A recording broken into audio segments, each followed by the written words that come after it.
Here we are. We can start with this second webinar roundtable, which we have organized here from Italy, from the northwestern part of Italy, exactly, in the city of Turin, where we are based as Fondazione per l'Ambiente and Turin School of Regulation. We are a small and private research entity who has been traditionally dealing with the regulation of local public services, and in these most recent years, we have also been involved in a series of training and research activities about digital platforms and regulation of the so-called sharing economy and platform economy. This is the second meeting, we could say, in a sort of an ideal cycle of webinars, which we decided to organize during this particularly complicated phase related to the Covid-19 pandemic crisis, even though now, at least here in Italy, the lockdown measures were softened, so now the lockdown is officially over. Despite this, we are still going on with these digital and online activities. Today, we're going to speak about the relationship between COVID-19, digital technologies, and data. Last time, some weeks ago, we discussed about winners and losers in the context of platform economy.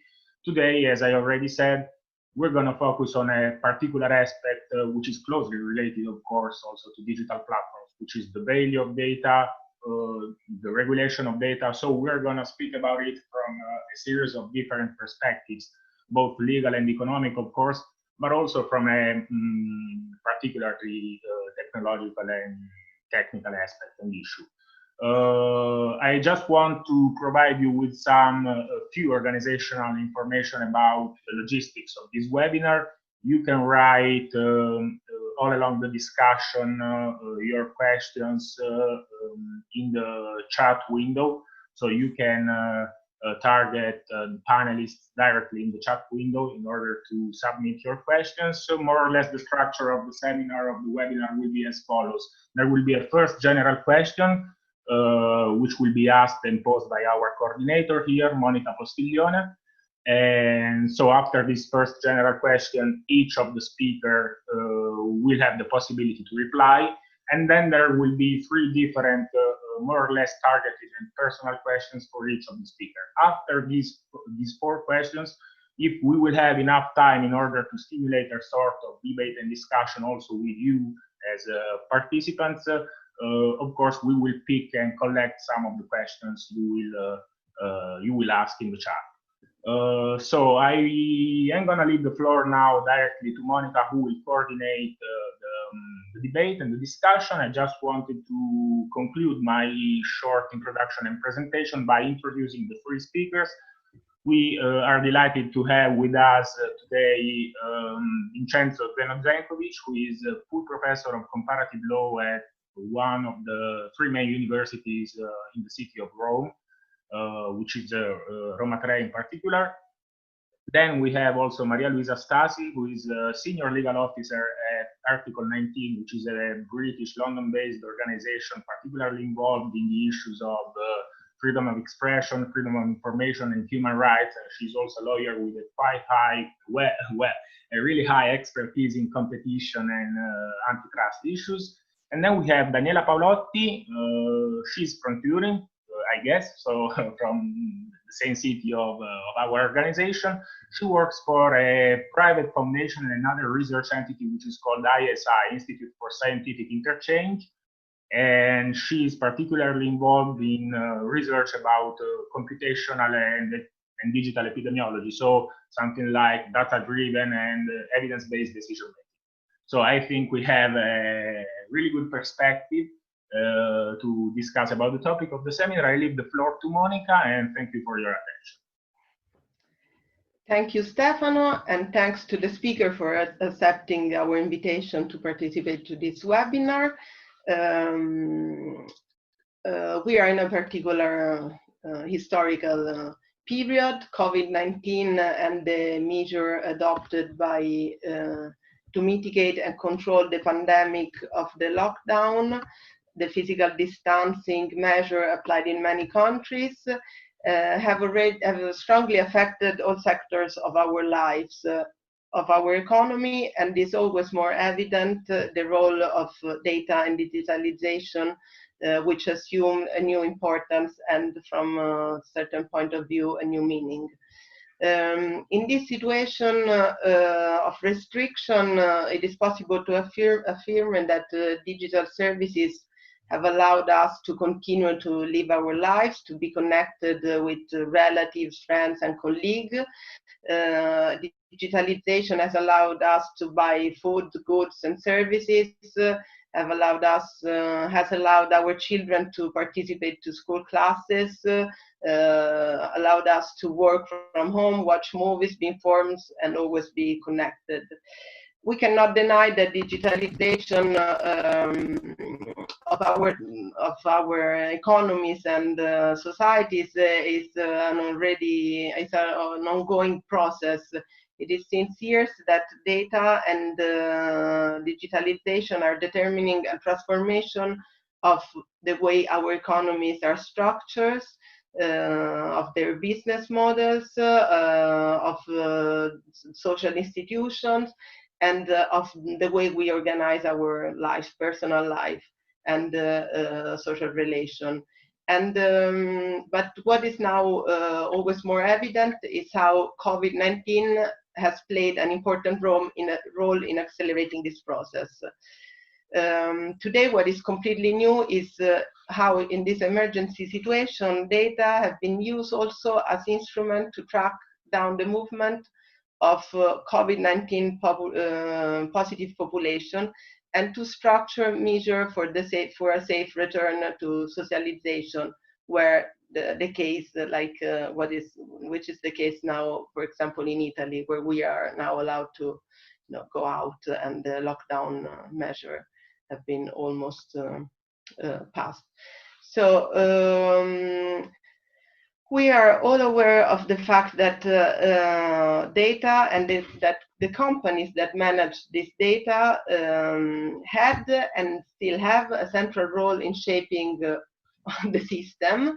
And but what is new is the role that has been given to data as fundamental tools to protect public health, and as a consequence, the role of data in the sphere of public policies, of public health policies. We are also aware of the fact that the way in which this is happening is quite complex and not always transparent.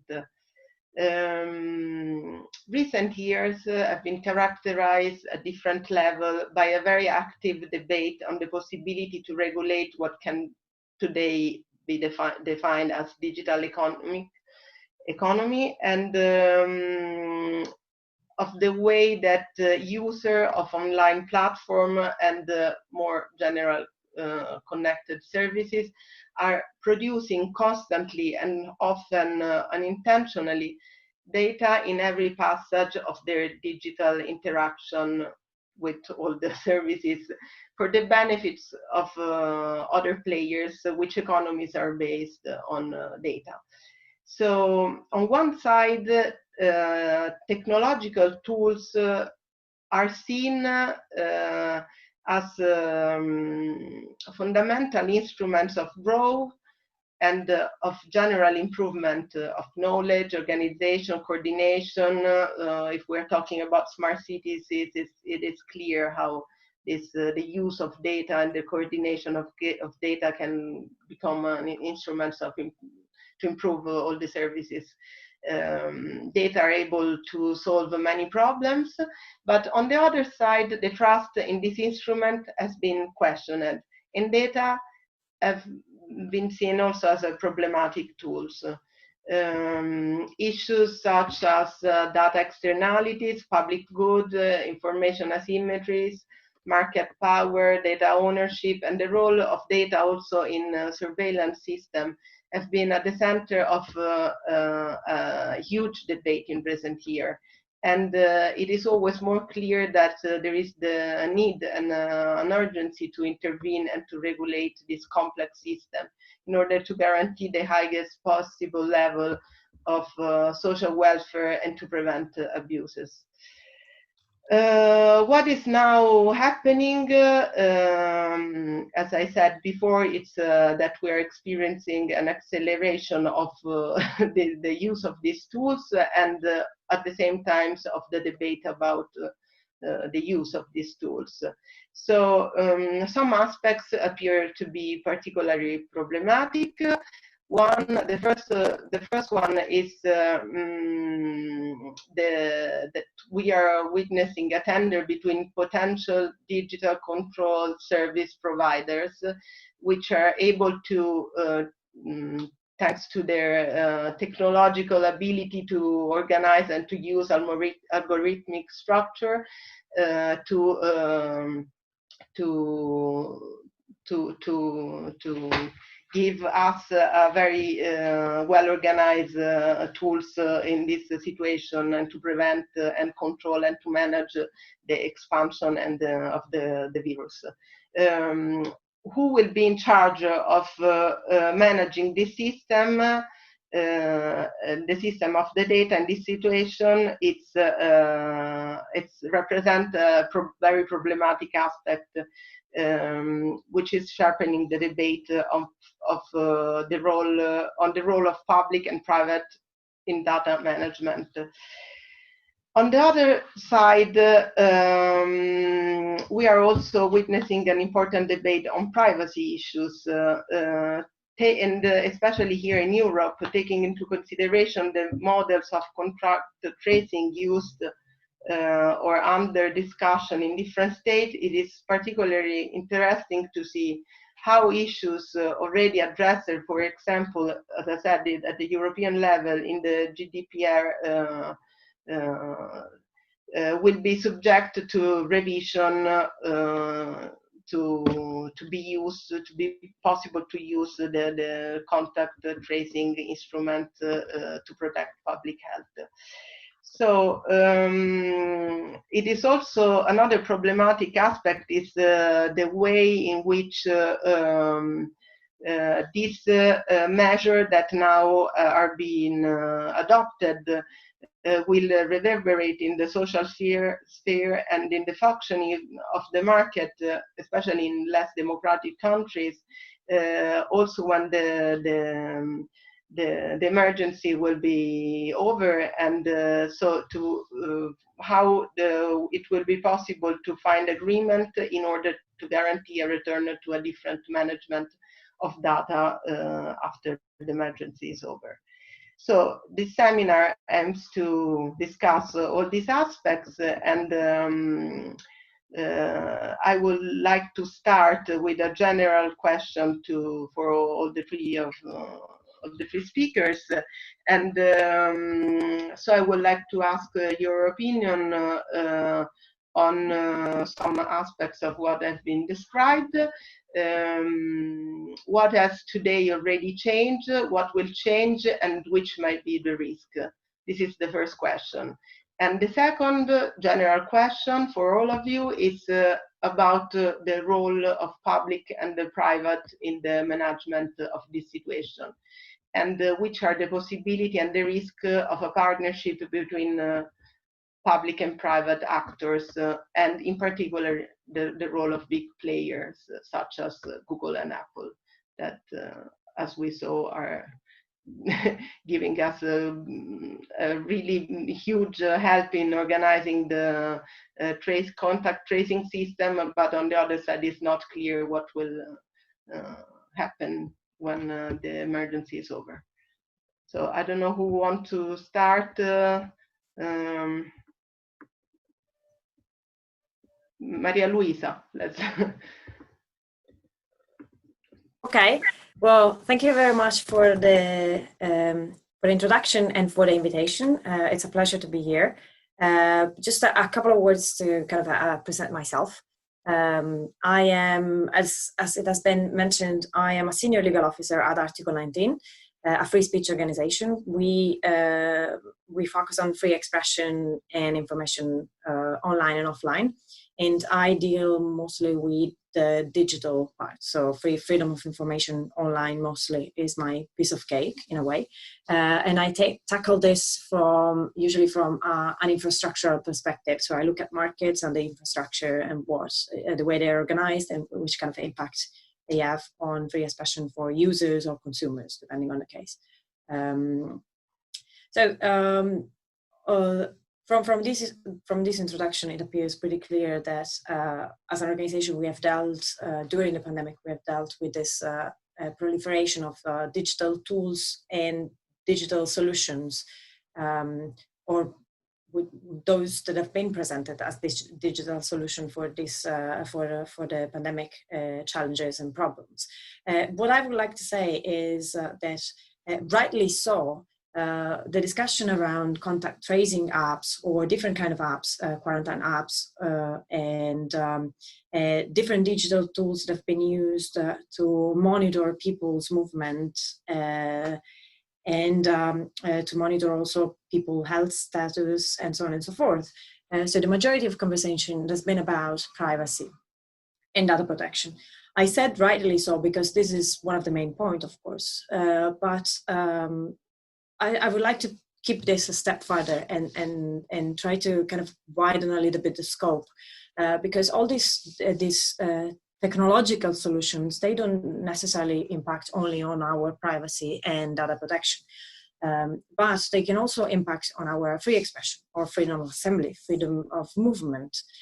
Why I'm saying so? Because maybe some people, depending on the context where they live, the kind of a community they are part of, they might not feel free to express themselves in public space as well as in private space if they know they're going to be continuously monitored and surveilled, even if in theory this is done for tracking the coronavirus purposes only.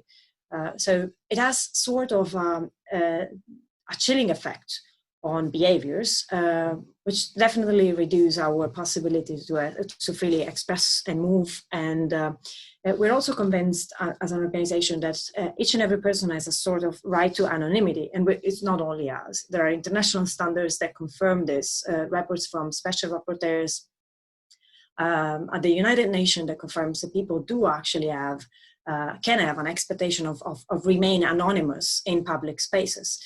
If we are continuously tracked, this is over as a possibility.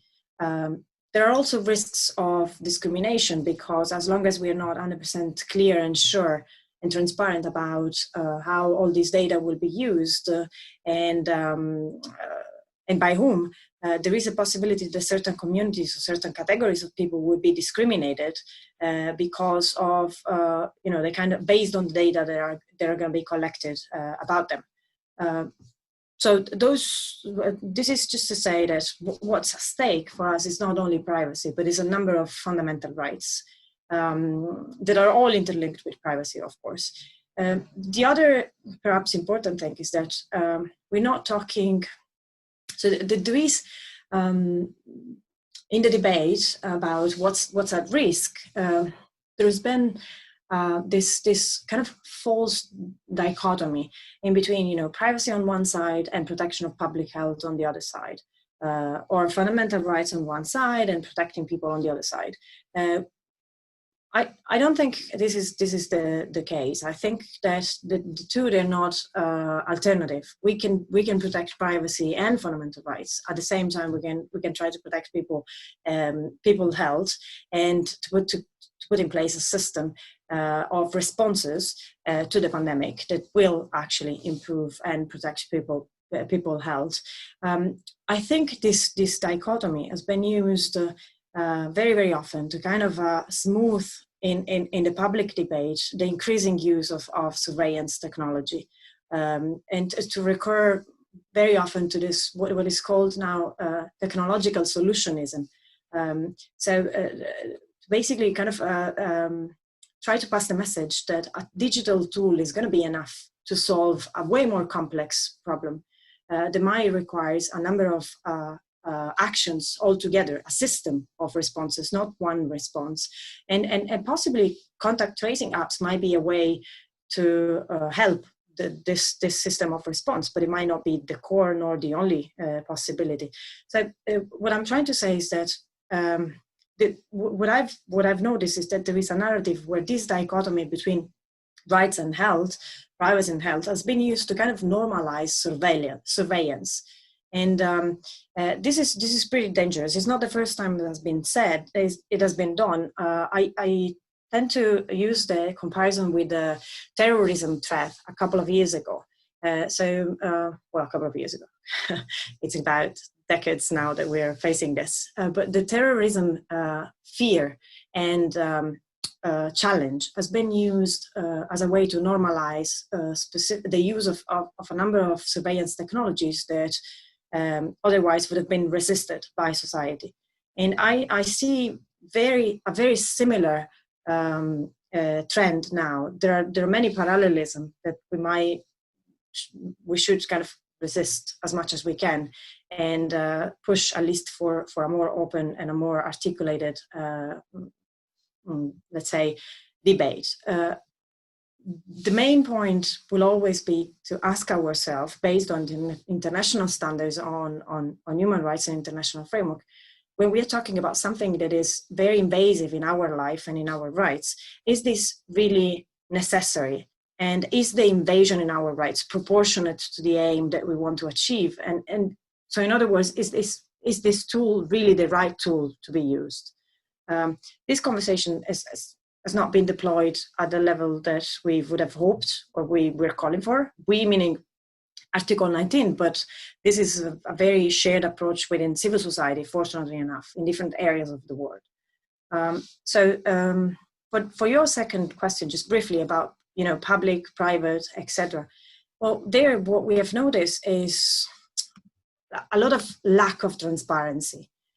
We know, we meaning the general public this time, because some press has reported this, that what can be called tech companies working in a surveillance sector have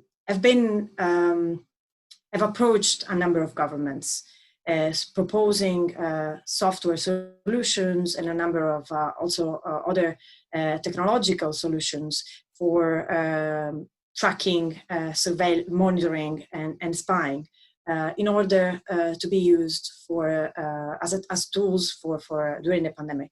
Now, 2 points here. Well, the first one, as I said, there is a lack of transparency, and this is widespread.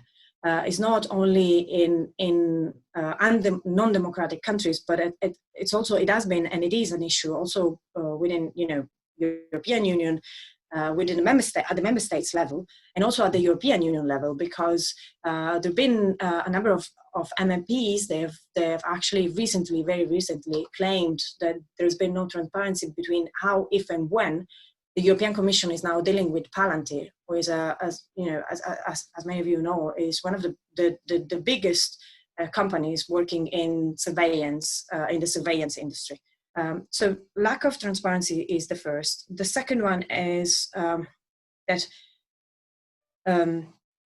the requirement in these public-private partnerships or these public contracts, let's say, so when the state decide to outsource or to buy software from other companies, they should be what we hope is that the requirements for this contract should go down to questioning whether the company at stake has a good or a bad track in respecting human rights. I mean, this is a system that is pretty much often used for export technology. So, for example, the European industry, if they want to export a certain kind of technology, they need to make a number of checks on who they are selling this to and why and how this technology is going to be used. So this kind of checks and even more advanced one should be kind of the baseline for these public contracts in this moment. And for what we have seen, which is not much, I have to say, because states are not really discovering much, this is not happening. So it seems very much kind of negotiations behind closed doors, and it's a little bit worrying, I have to say. I have plenty of other things to raise, but I just want to, as a brief introduction, I just want to leave space to all the others, I guess. Thank you, Maria Luisa Stasi. So now I would like to ask the same question to Vincenzo Zanovic. Yes, thank you. I'm just to present myself, I teach comparative law at the University of Roma Tre. I've been working in the fields of well, anything that has to do with information, media, new technologies, data protection, big data, anything for the last, sorry to say, for the last 40 years. But you can see that from the color of my hair. So this is what I work on, and the views I will express here are, very comfortably, I admit, they're sort of minoritarian views, and that they're sort of very non-conventional views, and which are on the sort of the absolute, practically the opposite side of what Maluisa Stasi has just presented. But this is good because dialectics is interesting. But just to point out that she's presenting a mainstream position, I'm sort of presenting a very isolated position, which probably I don't know if I shared with anybody else apart from myself. I would just like to add also this caveat, as there's a very, and I appreciate this, is a very international public following this webinar. I will refer only to sort of Western democracies, which is only a very small part of the world and doesn't cover most of the inhabitants of the world. But it's, I mean, obviously, if I move to different countries which have a different tradition, history, and institutions, obviously, arguments could be significantly different. So what I say will be only referred, I want this to make it very clear, only to refer to sort of European, let's say, European, North American, and let's add in that Australia and New Zealand, those kinds of countries, just to make it clear what we are talking about. Having said that, and having put this caveat, I just think that, and to make it very brief, then I will come into, further on, I will discuss, I think, more in depth other topics. I think that this pandemic has made obvious that what we mean by data societies. These, we have been talking of a whole lot of, obviously, of medical issues, but most of the sort of the way to know what was actually happening, what we may do in the future, and what the solutions may be in the future are related to data. So this gives us an idea of how digital technologies, whether we are talking of computational technologies, we're talking of sort of trying to understand how the pandemic has spread, what are the kind of differences between the various viruses. I mean, it's COVID-19 has different, at least from what I've understood, it's different in various parts of the world. It's not exactly the same, and we want to see the patients, how it has developed, what therapies that have been used, and finally, obviously, movement of people. So I think data is, in this case, but in all cases, is central to the question we have today. So what will change? Which might be the risk? Well, obviously anything. Everything is risky. Sort of life is risky. So I mean, when we are born, we risk. Our main risk is that we're going to die. So I'm sorry. I suppose surely I'm the oldest of the panelists, but women are always young. So I mean, that's for obvious. And then maybe I'm also one of the eldest also in the public. But you know, we risk, and so I think that sort of we take risks, and if we don't want to take risks, well, one sort of doesn't even obviously also participate in and being exposed to sort of alien and the non-conventional ideas is a risk. So I think our life is risky, and compared with other times when the risk was, you know, world wars, well, I think it's a risk that we can face and probably we can tackle. Public-private management. This is a very big question. I will analyze this, but in the second moment when I will try to focus on public health issues, and on public health issues obviously in the Western rich world, but I think that just to mention, sort of as someone mentioned, sort of smart cities. So you know, this kind of information, sort of how do you share information in smart cities? Should Airbnb provide information on the occupancy rate of the flats? Should airports give information on the kind of passengers, if the passengers are coming from the US, they're coming from China, from India, or wherever they come? I mean, this is, I think the problem of public-private management of data is very significant. When it comes to technology, sorry, I mean, anybody who has a Mac or an iPhone knows that data goes to Apple, and then can be accessed by the National Security Agency. Anybody who has Windows, Microsoft knows, according to the Cloud Act, that those can be accessed by the US government. If you have Huawei, obviously there's an enormous amount of research on the sort of backdoor by which that kind of data goes to People's Republic of China. So, I mean, if we're looking at sort of technology and how the technology that everybody we use constantly, even now, as you know, there's a whole lot of debate on Zoom, on the platform we are using. So I think that this is, well, we can discuss it, we can spend the whole night here, but I don't think that there's very much that we as citizens can do. I mean, and I think that even the sort of when countries try to raise legal and technological barriers, which from an international trade law we would qualify as technical barriers to trade, I don't believe very much in their effectiveness. Obviously, one could put them into place because the law is also a fact of rhetoric, but their effectiveness is, from my point of view, doubtful.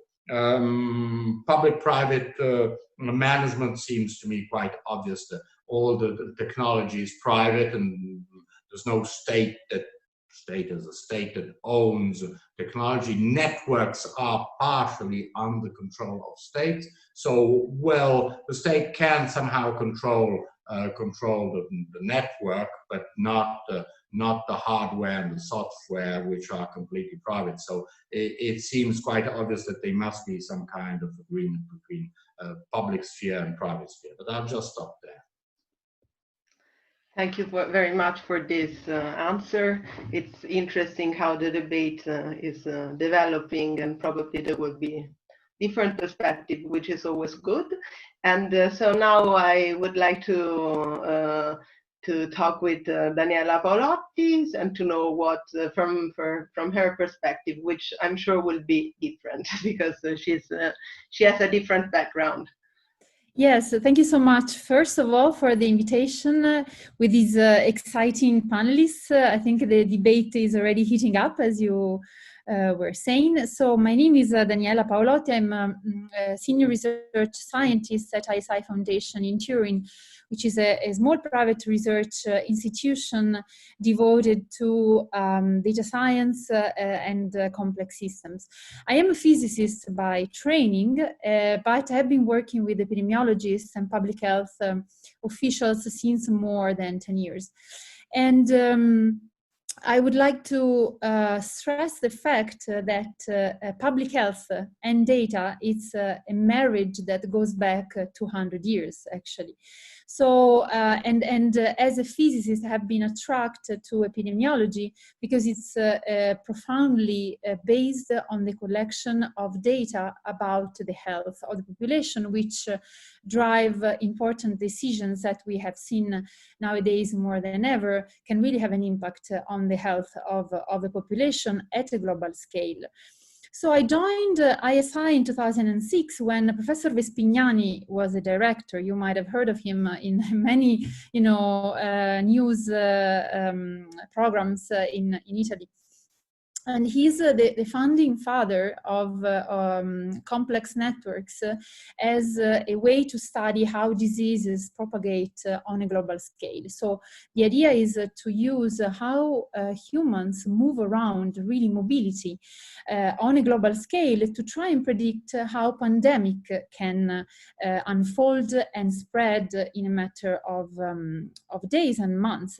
And we can do it now, not because networks are a new approach, not because mathematical models are something new. These are things that in epidemiology have been used for, again, 200 years. Networks have been created by Euler in 1735, I think, to study how many bridges you can cross just once in a city to go from one bank of a river to the other.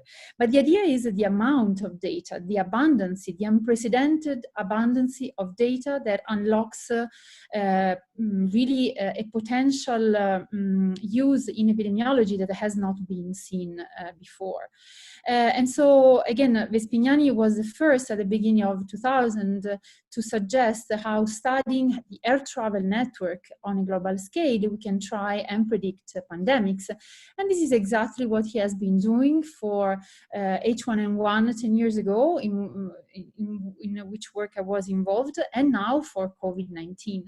And the idea is that the digital traces left by people in their interaction with digital platforms, the way people move around, the way people interact. We talk about a lot about contact tracing, but what does it really mean? In epidemiology, contacts are the let's say, substrate on which a disease can spread. That's why we want to trace contacts, but it's the hardest thing to do. But if we use digital technologies, we can learn a lot about what people are up to in their everyday life. And this is exactly what John Snow in the London of 1835 was trying to do to study the cholera outbreak in London. He was going from one house to the other to ask, whom did you talk to? Who lives here? Why is this person sick and you're not? So really collecting data about disease is something that we have always been doing. And I think that now we have the opportunity to do it on a global scale with real time, with a resolution in time and space that we never had before. So I teach a course of digital epidemiology at the physics department at the University of Turin. And the very first thing I tell my student at the beginning of the course is how digital traces, the very fact that they carry around the phone or they use the internet to look for keywords on Google search engine, can be used to study diseases. And there have been a lot of works in the literature that show how by tracking the volumes of keywords on the Google search engine related to flu-like symptoms can help track the flu in the population, or looking at digital traces with respect to mobility. You can again track not only flu-like diseases, but all sorts of diseases. The literature on this in the past 10 years has been huge. And so I really would like to start looking at opportunities more than risks to answer to your first question. And I'm sorry if I use the word surveillance in a positive way. In public health, surveillance means counting the cases of a disease. So, and this is something that put off people who are not familiar with public health. In public health, surveillance is not something like the big brother would want to know everything about you. It's really counting how many cases for a specific disease are among the general population. And having said that, I really would like to stress and resonate with what Maria Luisa was saying about this false dichotomy that has been created between health and privacy. We have to look after both. Digital platforms can help us protect privacy, but also unlock individual, not personal, individual information that for public health purposes are really, really crucial. And in this respect, regulators and governments can really work together with the private sector. And this takes me to your second question. Public and private partnership, we believe, is the future for public health advantage, but also for improving the well-being and the general quality of life of the individuals.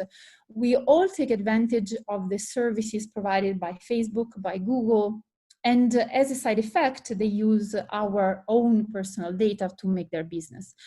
But on the other hand, the things that you can do with the data that they collect at the scale, at the resolution that they collect for public health is like science fiction, is really unthinkable, the things you can do with the data collected by Google and Facebook. For example, Google released during the pandemic some public information on mobility to show how people complied with the lockdown, so how the mobility decreased from before to after the lockdown. For public health purposes and for epidemiology, this is super important information. And so at ISI, we have been collaborating with several actors in the world, like the GovLab, the Governance Lab of New York University, in the person of Stefan Verhulst, to create these so-called data collaboratives, which are really well-established public-private partnerships that are not meant to release data in the public. They are meant to force private companies to deal with the regulators and the public sector through academia, through researchers, to create knowledge and advancement in societal challenges that can really help for the greater good. And I really think that this is the key to move forward, and maybe later on we can talk a bit more about how we can work with private companies. This is something that we have been discussing with the World Health Organization. I am a part of an expert group on ethics for the governance of AI in health, and the regulation of the interaction between public health and private tech company is, as you might imagine, at the heart of the present debate. And I will stop here. Thanks. Thank you very much, Daniela. So it's really interesting to your perspective. I think the discussion will be very rich because you have all different perspectives. There is an issue related to democracy in Europe and North America, another situation in other countries. Maybe Maria Luisa later, she will tell us something more. And then there is your perspective, Daniela, which is of course more from a scientific point of view. And I think it's very important to have clear why, I mean, the logic that is behind all these tracing instruments that we are using, because it's not always transparent, which is problematic. We have been used to an economical system that, as has been mentioned, is not always transparent, and often this lack of transparency is used for business reason. And so now that we are in this situation, things are a bit different. But now I would like to go a bit more in depth and to make some more specific questions to each one of the speakers. I will start with Professor Vincenzo Zankovic with a question about, as we said before, privacy. So we have been seeing how data, their generation, use, ownership, portability has been at the center of an intense legal and regulatory debate in recent years, and especially in the recent months. And I know since many of of the people who are following this webinar are coming from different countries where the law on privacy and on data is completely different. I would like to ask him if he can a bit describe which has been this debate here in Europe, and how it has been evolving from a legal perspective in these last months. Well, let's say that here in Europe, there's been a very strong debate, and you can find all the debates. Sorry, I do a little bit of publicity to this website that I'm one of the organizers. Yeah.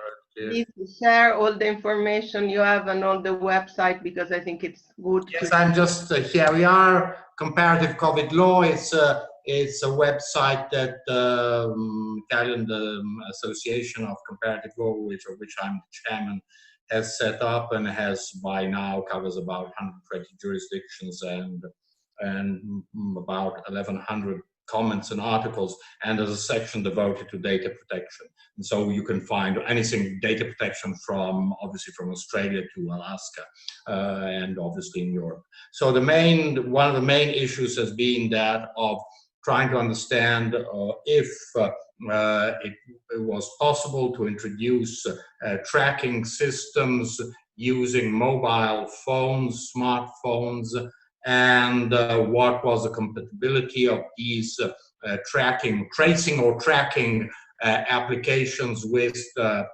general data protection regulation, which is in force in the European Union. So there's been an enormous amount of debate on this, with let's say, with the upper hand held by all those who say, well, this is the law, this is the GDPR, the General Data Protection Regulation, says this, you can do this if you want to be compliant with law. So if one looks at it from a realistic point of view, well, that is the law, and it says you can do certain things and you cannot do other things. I would say, moving out from how the law stands now, I would say that this pandemic has been a very good stress test of if the GDPR can work in these emergency situations. My view is that it cannot, it does not work, it is not appropriate, it is highly theoretical, it is on paper, but then when we are looking at how it can, what we must do, we sort of, this means blocking the whole society. So just to point out my point of view, I'll make it very, very short. Anybody who holds this, whether it is Samsung, Apple, or Huawei, is constantly tracked all day long. And I'm talking only of mobile smartphones. Those who do a lot of physical activity and do athletic, amateur athletic activity, and have those health devices are even more controlled, which I want to make names of trademarks, but if you know anybody who prepares for marathons or does like that, or has those kinds of smart watches or on bracelets, Those even control their, not only their health, their heartbeat, but also their night, their sleep cycle. So I mean, they're controlled, we're controlled completely all time, all day long. So I mean, I think there's a paradox. So everybody accepts, if you activate TripAdvisor, TripAdvisor will tell you that you have a restaurant there, you have a bar there, you have some other place there, or a shop there. Whatever you have, we are constantly tracked and traced for commercial reasons. When it comes to health, then hey, we've got privacy. So I mean, this is a real paradox, and it comes from paradox by people who are saying we must protect privacy, and then they don't seem to be very much interested in their own privacy. They don't protect their own privacy. So this is a significant sort of between, let's say, political discourse and personal behavior, which is, I won't say it's hypocritical, because it's not, this is a moral judgment, but just is contradictory. So this is the first point I would like to make, is that it seems to me that, if I may say so, that public health is much more important than privacy issues, which generally are disregarded by the enormous majority of the European population. And when I talk of public health concerns, I'm quite in agreement with what Dr. Paulo has said. I mean, we need this data, and we need this data to provide so not only in the case of pandemic, because in my view, this should not only be what you use to know how I want to order something on Amazon, or to know what is the nearest shop, but also it should be an instrument of digital health. Digital in our advanced, rich, super rich Western countries, compared with the rest of the world, and compared with where we came from. I mean, I grew up in post-World War II, and so I know how we were, at least in Italy, how we were after World War II. And so, I mean, how rich we are today. Digital health devices are fundamental to provide health and to save lives, not only in a pandemic, but in a general field. So this is the first point. I think that as we trust our public health, and we have an excellent, throughout Europe, we have an excellent public health system. I won't talk about the US, but I'm talking about Europe, where there's a public health system paid by taxpayers, which is excellent, with excellent professionals, very generally ethically minded and dedicated professionals, both medical and paramedical. I think that, frankly, sort of saying, oh, I won't give my data to public health authorities, is frankly something that is damaging for the whole collectivity. Second point which I want to make.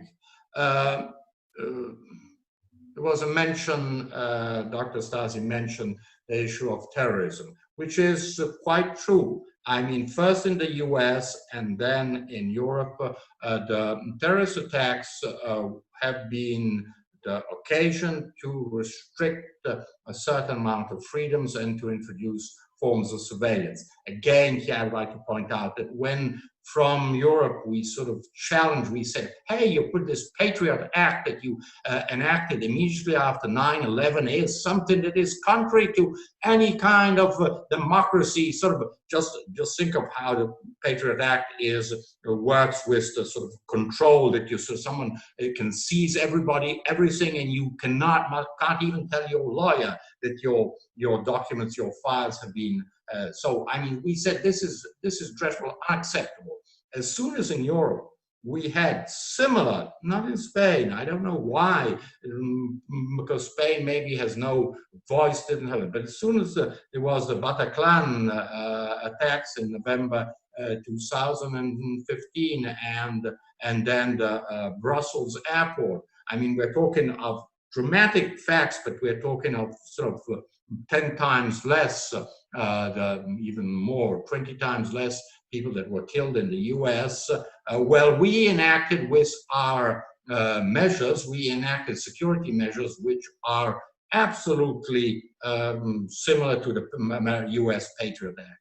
And so what do we have? We have a surveillance system. If we look on one hand, the same day the European Union enacts the GDPR, Regulation 679, and says, hey, we have this wonderful citadel of protection of data protection, and then the same day that we have Directive 680, 681, which give complete leeway to not to the judiciary but to the police authorities to track everybody in Europe, not only for terrorists, which is quite explainable and justifiable, but also for serious crimes. And you look at the list of serious crimes and you find some really petty offenses. So what is again, I just like to point out the paradox. So on the one hand, we protect privacy, and then at the same time we're telling, oh, but when it comes to serious crime, not terrorism,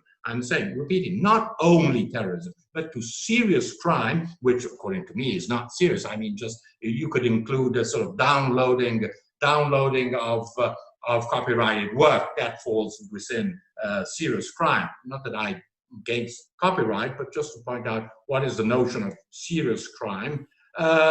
You have a total invasion and abandon of any protection, not of data protection, but of fundamental rights, of the right of not being investigated without the judiciary behind. So what I would like to point out is that I think that if we want to sort of, I would like to restrict the debate. And as Dr. Paulotti has said, the occasion. What is the occasion? That I find that this pandemic is a great, extraordinary occasion to develop digital health devices, and to, obviously it has to do with trust. We are in democratic countries. You can't order around. I mean, in certain countries, you can control these things because of their tradition and because of the political system, but in democracies, you must have the trust of citizens. You must convince citizens that it is important they provide their data, not to Big Brother, not to the state, but to public health authorities, to which they always go when they have a cold or they have something more serious. They always go to the public health authorities, and I feel that public health authorities should have this kind of information, and as much as possible, one should have the collaboration of receiving data, not providing data, but receiving data by the big bad four, the big GAFA, which are generally present, Google, Amazon, Facebook, and Apple, and we'll put in also Microsoft in that big bad. We should have them ask them, listen, give us data. This makes it a sort of a society more, obviously more healthy, wealthy, and therefore you can make much more business, because if there are more people who are alive and not ill, you can be sure that there are more people that are going to go on Google, they're going to go on Amazon, they're going to enjoy themselves on Facebook, and they're going to buy iPhones and buy PCs. So I think that this, again, I agree with what Dr. Paulotti said. We must, as a public, I mean, I work in university and I'm consultant for the government. I've always worked for the government. I think this is something that is essential, and this is the great opportunity we have in the next months, and we should seize it as soon as we can. Thank you very much, Professor Zankovic. So this gives me the opportunity to pass directly to the second question, which is for Maria Luisa Stasi, because what has been said, it's about the how these tools and the possibility to collect data is can be useful in this period, particularly essential for the public health, but as you said before, it can be really problematic in less democratic countries. And so I would like to ask you if you can give us, bring us a comparative perspective in what is happening, and which are the dangers of using these kind of tools of contact tracing in other context. Can you please give us a better understanding of this problematic aspect? Yeah, sure. Thank you so much. I have to say it's very fascinating to have this kind of a dialogue, because I do understand that there are many different positions.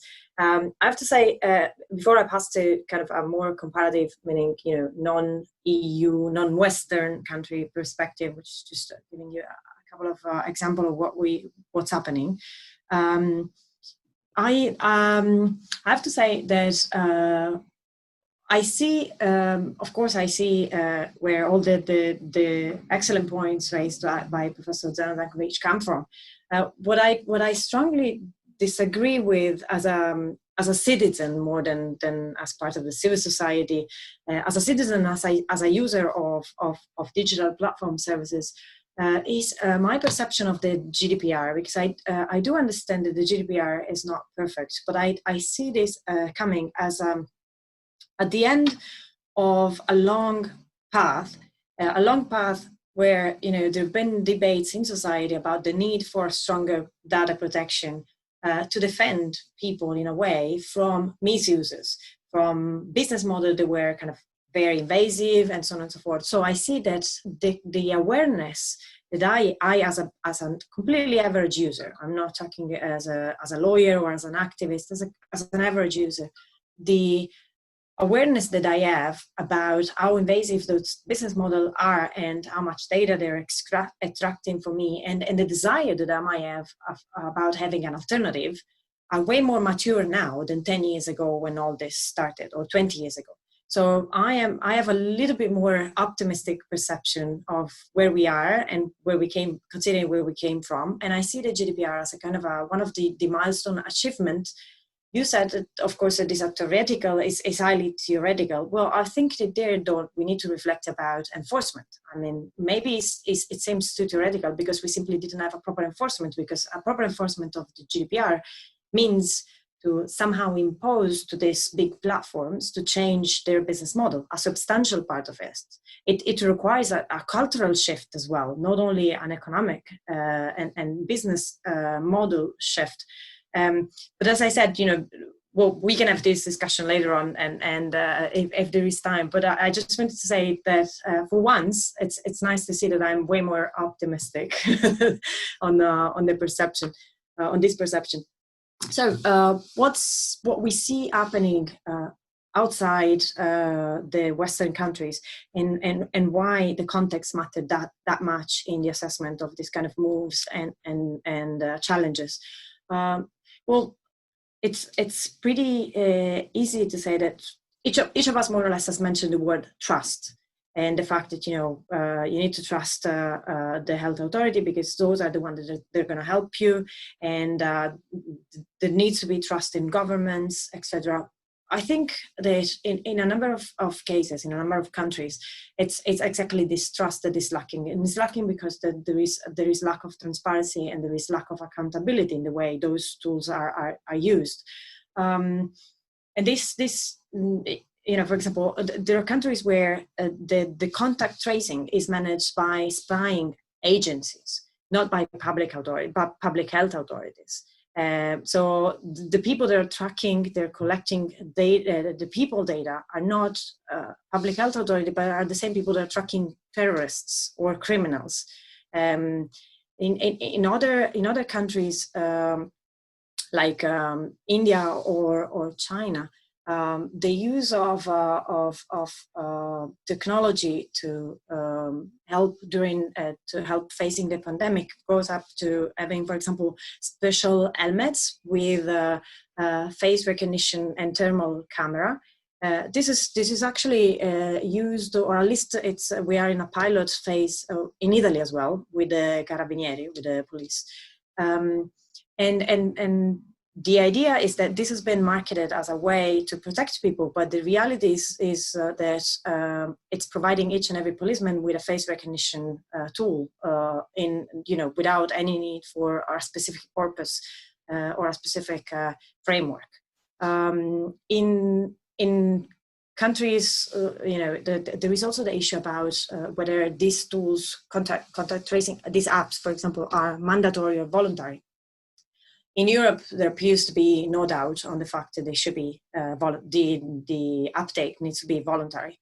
So if you want, you download it. If you don't want to download it, and we get back to the issue of trust. If you trust the government, you download it. Otherwise, you don't. In a number of countries, this is not a choice. It needs to be downloaded, and especially it needs to be downloaded by certain communities or minorities. For example, in Qatar, this is mandatory. In India, is the only democracy, formally a democracy, where the use of the contact tracing app is mandatory as well. There are other places like Thailand, where if you are a traveler, you want to move around the country, the moment you get there, you must download this app. So there are situations where this is the way you use these tools leads to lack of trust towards the government. It is also very exposed to mission creep, because we have mapped cases where this kind of apps have been used to track journalists or activists and try to avoid that they got close to the source of information that they wanted to release to the public. So mission creep or misuse, let's say, of these tools, it is happening. It's pretty common. The other point is, because usually we're talking about also biometric data, not only location data, etc.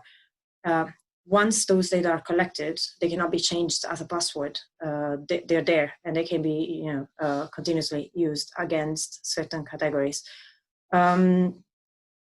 What I'm trying to say is that there are, to be fair, there are also countries, especially in Africa, where the use or the planned use of these tools is very, very similar to that of European countries. So it's not, again, it's not black and white or two separate areas. There's so many different cases. It's a spectrum. This to be fair. But the point, once again, is try to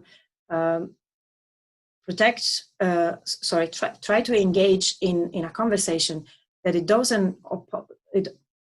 not oppose public health and privacy, but trying to reason on how you can actually use or make use of this data that, as it has been rightly explained, are extremely helpful, if not necessary, to overtake this pandemic and the one to come and other problems, without creating huge challenges for a number of people.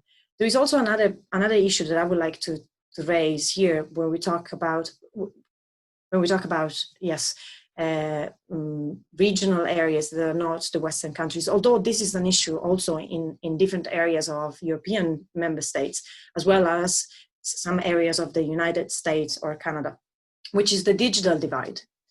As a state, I guess, states that they have the responsibility to protect the entire population.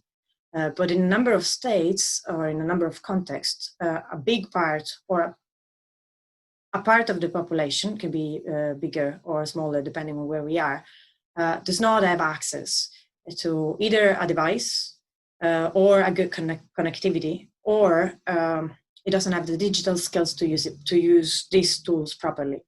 And often enough, this part of the populations are the ones that are more exposed to the challenges raised by the pandemic. So they're usually the poorest communities or the elderly people.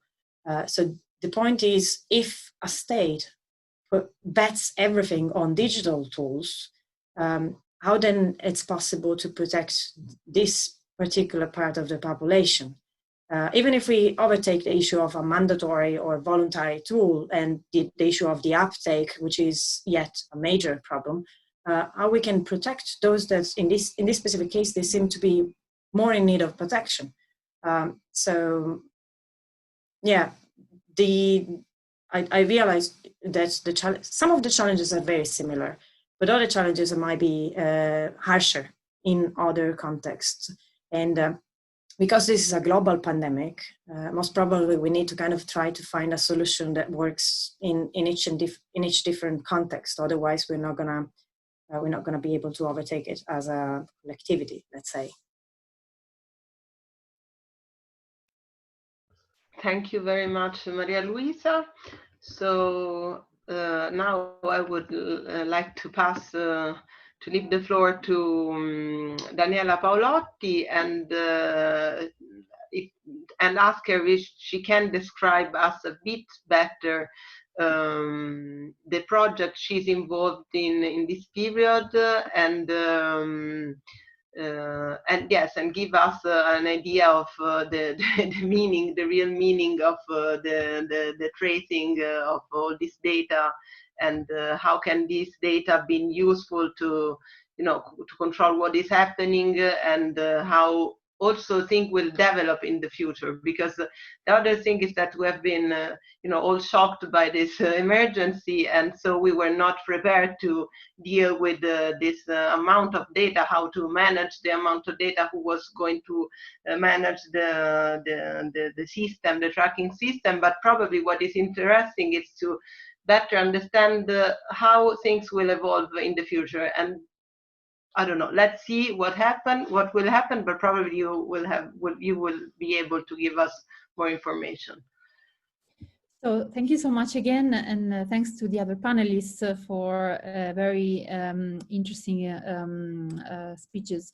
So one thing that I would like to first stress is the fact that one of the good things that came from this pandemic is the fact that people are more aware of the fact that health and data are super important. So we are used to think about health as something that is managed by the public sphere, the public health authorities, by the government, hospitals, but we have to realize that companies like Google and Amazon are becoming health companies. And so the interest in the private sector is enormous. And it's good that people are now understanding the importance of their health-related data, not only for the public aspects, but also for the business aspects of it, for the good and for the bad. And one thing that we have been trying to do at ISI in collaboration with some public health institutions all over Europe is to really empower people with their health-related data. In public health, black or white is not always good. The more data, the better is really not true. You cannot do all the experiments that you want to test all sorts of drugs, all sorts of treatments, all sorts of exposure just because you need data. It has to be a trade-off between the benefit of the individuals and the information that you can get to understand better a disease. And in the context of the pandemic, and contact tracing is one aspect in this respect, is really shedding a light on this problem. We don't need all the data about all the individuals. We need the right data. So as I was saying, at ISI, we are trying to really rely on volunteers, on people reporting their symptoms to have a better understanding of the circulation of the disease among the population. We have been doing it for the past 10 years for seasonal influenza, and now we have been doing it for COVID in the past 4 months. And this is an approach called participatory surveillance. Again, the word surveillance, but used in a good way, so that people who, through a web platform, want to interact with the health authorities can report directly the kind of symptoms they had, whether they took medicines, or whether, for example, in the case of COVID, they have been tested or they have been in contact with someone who tested positive or who showed symptoms of COVID. And this has proven to be a super successful approach that goes beyond traditional disease monitoring, because traditional disease monitoring is based on medical doctors that report cases that they observe among their patients. But if you are a healthy adult and if you have flu-like symptoms, you might as well stay home and wait for the symptoms to go away, but you might be willing to report your symptoms on a web app. For COVID, this became even more important since the healthcare facilities, health infrastructures became completely overwhelmed by people asking for help, for questions with respect to what should I do with my symptoms. And so this kind of a direct connection between public health authorities and the possibility for individuals to report their health has become super important. This approach has been implemented in France, in the UK, even in Italy with an app called InfluWeb. And it represents really, I think, the future of public health.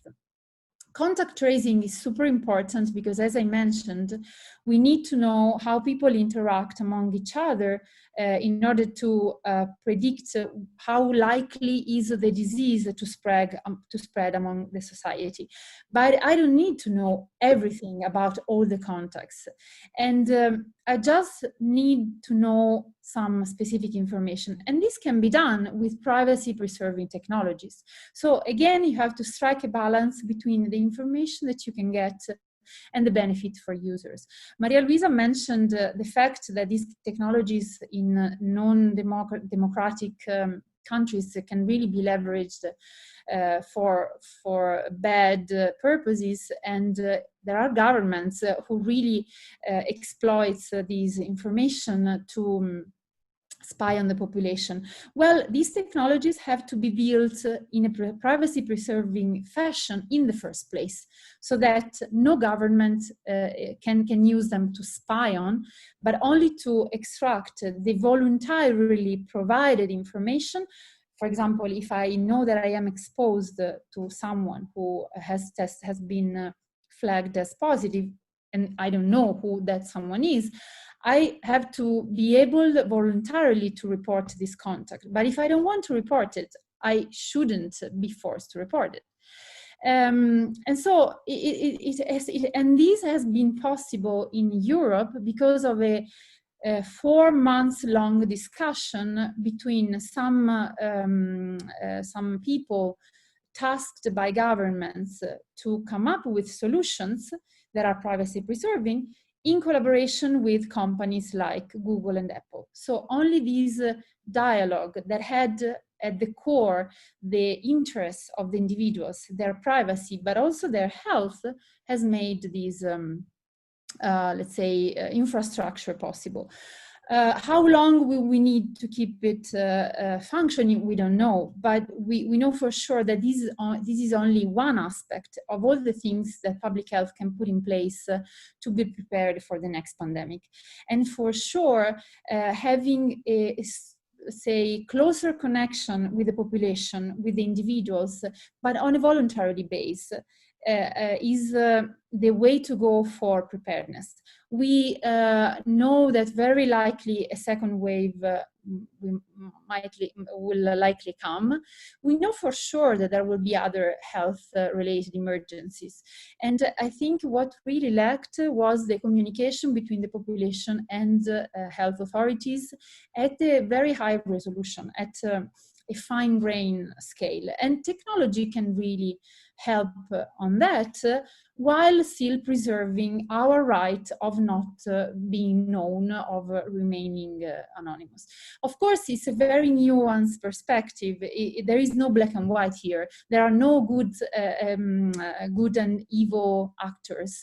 Companies are not good or bad. Governments are not good or bad.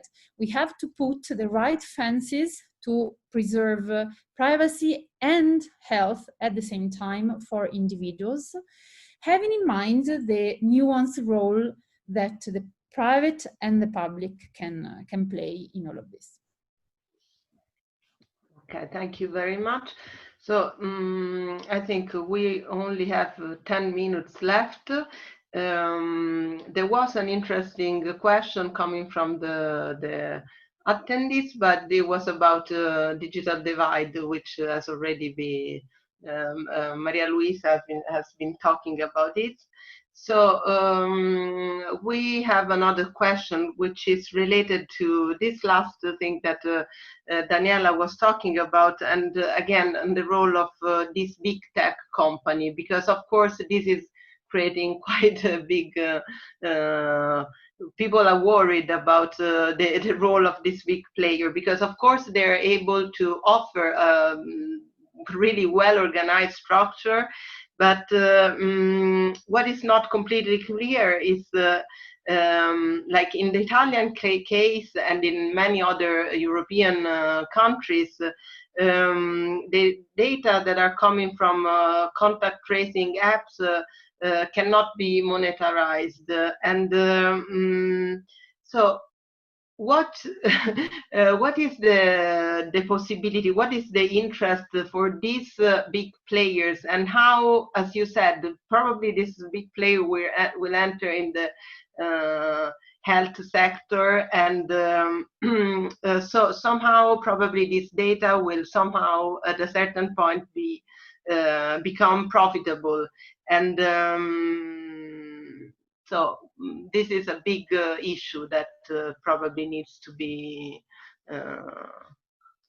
analyzed in a better way.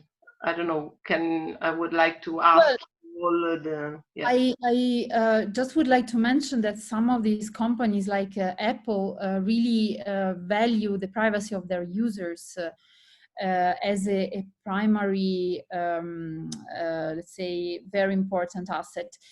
As you might remember, there was the episode of the terrorist who died, and I think the CIA wanted to access his phone, and Apple didn't allow this.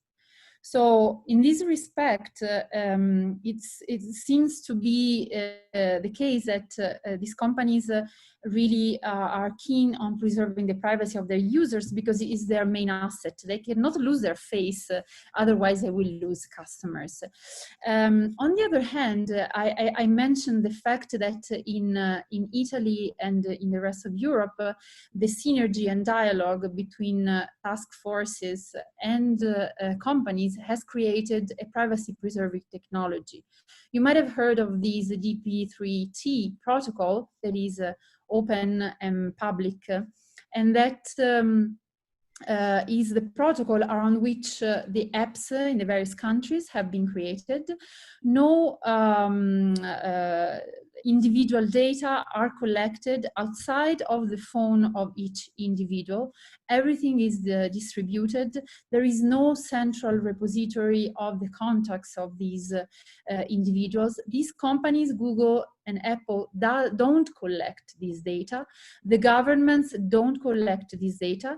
And if you receive a flag on your phone that you might have been exposed to someone who has been deemed as a dangerous contact, it's up to you to contact the authorities and let them know that you might have been exposed.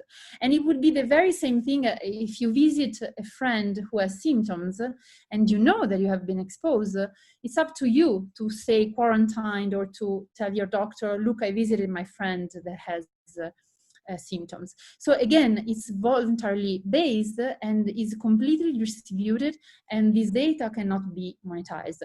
Google and Apple already monetize all our data, the movies that you watch, your emails, your pictures, your contacts, but on Facebook, on the email that you send, and so on and so forth. They probably don't need to monetize this additional data. Google, with the GPS on our phone and the check-ins in the various locations, already know where we go, already can have this kind of information. I don't think they need an additional app. But thankfully, the way this app, this contact tracing is devised in Europe is completely distributed and privacy preserving. If you want, I can give you the link to the protocol from which you can get more information. And again, that's only one technological aspect of all the things that we can do for public health to improve new preparedness for the next wave of the pandemic. And only apps who use the Google and App framework can be created, and basically that means the Apple Store and the Android Store are basically accessible only to apps who use the protocol that is let's say has been made mandatory, which remains open and distributed, and which is has been created for Android and for Apple by Google and Apple. And I will stop here because it's not really my field, but I wanted to be sure that this information were clear. Okay, thank you, Daniela. So if you want to answer this question, we still have 5 minutes. I don't know, Maria Luisa and Professor Zankovic. Do you want to add something to the discussion? If I may, I'm happy to add a couple of things. I have to say, I'm always a little bit confused when I hear that, you know, these big companies, they don't violate our privacy because they care about their reputation, because otherwise they would lose customers. And I wonder, okay, if I don't want Google anymore, or if I don't want to Google, Apple, Facebook, all the big tech, where I go? So the point is, you really, this comes maybe from my competition background, but the point is, you run the risk, if you lower the quality of your product, you run the risk of losing consumers if there is proper competition, if consumers, they have viable alternative. Now, this is a little bit, you know, separated from the COVID, but it has been put under pressure because of the pandemic. And I don't think that nowadays we do have markets that provide this kind of competition. And I don't think that the average user can say, I have, you know, plenty of available alternatives that I can switch on. Plus, there have been so many scandals about these companies, you know, collecting data that they said they didn't collect about us, and selling and transferring, and et cetera, et cetera. So I don't feel like I should. I think here the premise should be the opposite. I think it should be like the question should be, why should I trust you, and not why shouldn't I trust you? Simply because they're business oriented, and they've proved that their business model is based on, you know, collecting as many data as possible, because this is how they make profit. So this is the first thing. The second point that I wanted to raise is that I am. I've followed, and indeed, thanks for raising this, I followed all a little bit the discussion about this European model, this decentralized, based on Bluetooth technology. And I think it has been a very good example of an open truly European debate about possible alternatives. And it has been one of the few times where the general public, in a way, it has been included in a way more technical conversation. So even, you know, a non-technical person as me has been able to kind of see what they were talking about, and you know, reflect and have proper an opinion about this. Yet, correct me if I'm wrong, but I don't see the European Union moving. Notwithstanding all this good process, which might be kind of a best practice, I don't see the entire European Union moving in the same direction. There are a couple of states that, for example, have raised the issue that they don't want to, they think that the importance of Google and Apple in all these processes is way too big, and they don't feel comfortable about this. And they wanted to have kind of a European alternative. Also, there have been a number of countries where they said, well, we don't really need, okay, it's fine, let's use Bluetooth and let's have a voluntary system, but I want the data to be to be organized in a centralized database that I can control as a state, because it's better to trust, you know, the state than to trust the different users, because otherwise this is not going to be effective. So yet, I don't think, while there have been very good inputs, I don't think that as a collectivity, we are all kind of going in the same direction, or in a direction that seems to be the one that can guarantee our rights the most and be more efficient. Thank you, Maria Luisa. Professor Zankovic, do you want to add something? just to conclude, I think that there's, from a theoretical point of view, there are two aspects. Clearly, the data we give to these big tech companies are focused. They're used for commercial purposes. And here we have, I think it would be, I mean, lawyers are just starting now to work around this. I've been trying to work on this for the last 10 years, but only now the things start moving.